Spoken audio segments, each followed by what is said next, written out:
उल्टापुर नाम का एक गांव था, जहां पर सारी चीजें उल्टी थीं। घर उल्टे और तो और लोगों के काम करने का तरीका भी उल्टा। फिर एक दिन ये खबर शिमलापुर गांव के हरीश को पता चलती है और वो खुद ही अपनी आंखों से इस गांव को देखने के लिए आता है। वो देखकर कहता है, अरे ये क्या, यहाँ तो जैसे सुना था वैसे ही सारी चीजें उल्टी है। घर से लेकर कुएं सब उल्टे हैं, पर ये सब मुमकिन कैसे है?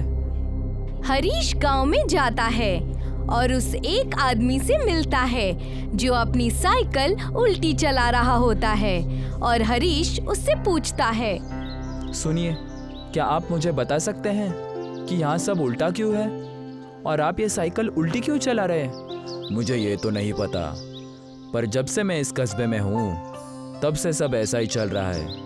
और तुम ये बात गांव के मुखिया से पूछ सकते हो, उन्हें ज़रूर कुछ पता होगा। और वो मुझे कहाँ मिलेंगे? कस्बे में एक बहुत बड़ा दरख्त मिलेगा, जो कि कस्बे में अकेला एक सीधा दरख्त है। आपका शुक्रिया।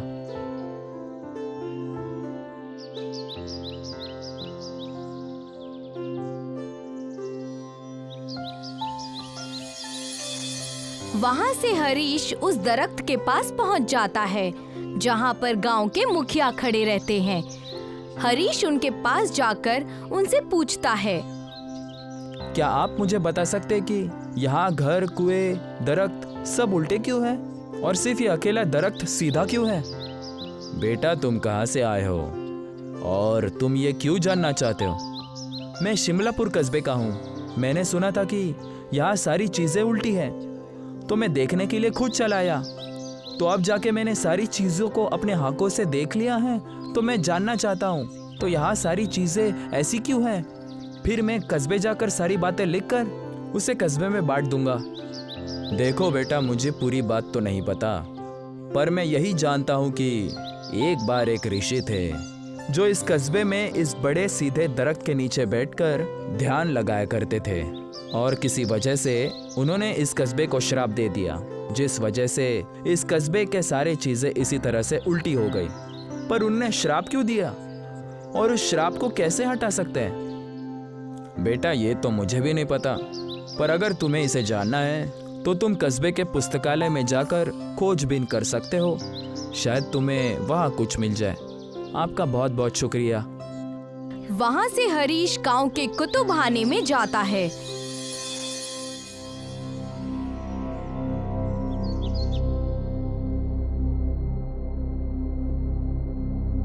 जहां पर कई सारी किताबों की लिखाई उल्टी होती है।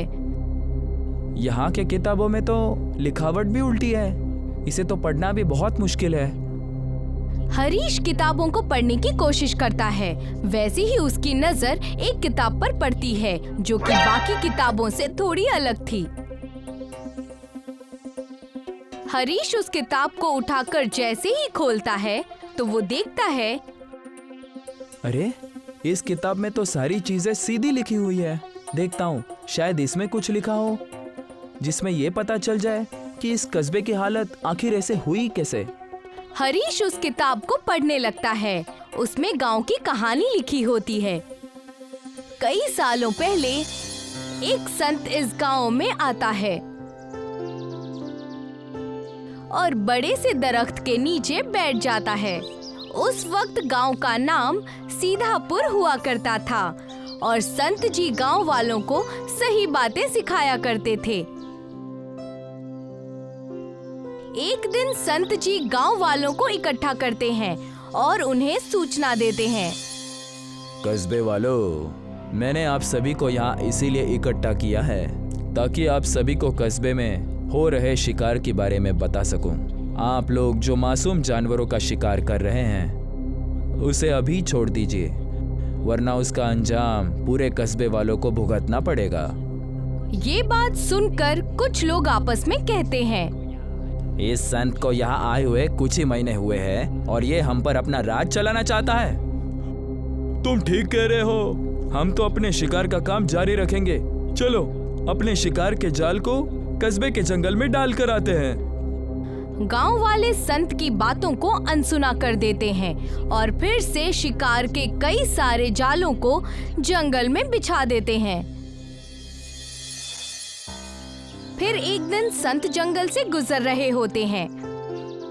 ये कस्बे वाले शिकार हद से ज्यादा करने लगे हैं और ये सब कुछ अपने शौक के लिए कर रहे हैं। बिना वजह मासूम जानवरों को मारना बहुत बुरा है। जैसे ही वो ये शब्द कहते हैं, वैसे ही एक रस्सी उनके पैर में पड़ती है और खींचकर संत जी को दरख्त से उल्टा लटका देती है। लगता है बड़ा शिकार हाथ लग गया है। हाँ हाँ, चलो देखते हैं। जैसे ही वो लोग वहाँ संत जी को उल्टा लटके देखते हैं, वो डर जाते हैं और जल्दी से उन्हें नीचे उतारते हैं। फिर माफी मांगने लगते हैं, मगर संत जी बिना कुछ सुने उस दरख्त के नीचे आ जाते हैं और ध्यान में लग जाते हैं और जल्द ही सारे गांव में ये बात मालूम पड़ जाती है। सारे गांव वाले संत जी से मिलने आते हैं। हमें माफ कर दीजिए जो हमने किया उसके लिए। संत जी ध्यान से अपनी आंखें खोलते हैं। उनकी आंखें गुस्से से लाल हो चुकी होती हैं और फिर वो गांव वालों से कहते हैं, मैंने तुम्हें पहले ही कहा था, पर जो आज मेरे साथ हुआ मैं उसे भूल नहीं सकता। जिस तरह से मैं उल्टा लटका और मुझे सारी चीजें उल्टी नजर आई, उसी तरह ये मेरा इस कस्बे को श्राप है कि ये पूरा कस्बा भी उल्टा हो जाएगा और इस कस्बे का नाम आज से ही सीधापुर से उल्टापुर होगा। गांव वाले ये सुनकर उनसे माफी मांगने लगते हैं और वादा करते हैं कि वो कभी भी आगे से शिकार नहीं करेंगे। ये देखकर संत जी को उन पर तरस आ जाता है और वो उन्हें बताते हैं, एक दिन आएगा जब एक नेक इंसान जब तुम्हारी परिस्थितियों पर तरस खाएगा और तुम्हारी मदद करने की कोशिश करेगा। बस उसे मेरे जैसे 100 संतों को अपने हाथों से बनाकर खाना खिलाना होगा, लेकिन खाने की सामग्री कस्बे के हर घर से आनी चाहिए। तब से लेकर आज तक सारी चीजें उल्टी हैं, बस उस एक दरख्त को छोड़कर जहाँ पर संत जी बैठे होते थे। ये किताब जो संत जी ने खुद ही लिखी थी, इस किताब को पढ़कर हरीश मुखिया के पास जाकर उन्हें सारी बातें बताता है और कहता है, अगर हमें ये श्राप तोड़ना है तो हमें सारे कस्बे के घरों से खाने का सामान मंगाना होगा। ये तुम ठीक कह रहे हो। मैं आज ये सारे कस्बे वालों को जमा करता हूँ और उन्हें सारी बातें बताता हूँ। पर वो आदमी है कौन जो हमारी मदद करना चाहता है? मुखिया जी, वो और कोई नहीं, मैं ही हूँ। जब से मैं आया हूँ मुझे आप लोगों की परिस्थिति पर तरस आ रहा है और मैं तो बस आप लोगों की मदद करने का कोई रास्ता ढूंढ रहा था, तभी मुझे वो किताब मिली। बहुत बहुत शुक्रिया तुम्हारा बेटा। मुखिया सारे गांव वालों को जमा करता है और सारी बातें विस्तार से बताता है और फिर गांव वाले कहते हैं, हम सारी चीजें करने को तैयार हैं। हमें श्राप से मुक्त होना है हरीश, तुम बस खाना बनाओ। हम सभी कस्बे वाले कस्बे के सभी घरों से सामग्री लेकर देंगे। ठीक है, तो मैं 100 संतों के लिए खुद खाना बनाऊंगा और इस कस्बे को उल्टे होने के श्राप से रिहा कराऊंगा। गांव के हर एक घर से कुछ न कुछ सामान आता है और सबको जमा करके हरीश संतों के लिए खाना बनाता है। अगले दिन गांव वाले 100 संतों को बुलाते हैं खाने के लिए। खाना खाने के बाद उनमें से एक संत मुखिया जी से पूछते हैं, क्या हुआ मुखिया, अचानक से हम सभी के लिए ये दावत कैसी?